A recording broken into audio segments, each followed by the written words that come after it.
Hello friends, আপনার সামনে কারোর পোস্ট চলে এসছে বা আপনি কারোর লাইভ থেকে অন্য কারোর আইডিতে গিয়ে তার পোস্টে ঢুকে পড়লেন।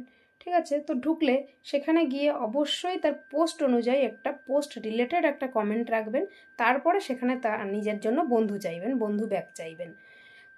বন্ধু সরাসরি ব্যাক চাইবেন না, পোস্ট রিলেটেড কমেন্ট না রেখে কখনো সরাসরি বন্ধু ব্যাক চাইবেন না। যেমন আমার পোস্টেই কেউ কোনো দুজন দাদাভাই করেছেন, দাদাভাই দিদিভাই মিলে। দেখুন, কেউ একজন লিখেছে যে বন্ধু করে নিও, খুব সুন্দর বন্ধু করে নিও।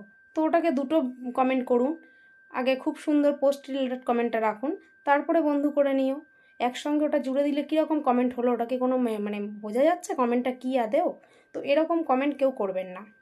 আরেকজন লিখেছে গুড আফটারনুন, ব্যাক দেবে প্লিজ, প্লিজ ব্যাক নেই। তো এরকম কমেন্ট কেউ করবে না, আগে পোস্ট রিলেটেড কমেন্ট করবে তারপরে ব্যাক চাইবে। সরাসরি এসেই আগে ব্যাক চাইবে না, এতে নিজের পেজেরই ক্ষতি হবে। ধন্যবাদ।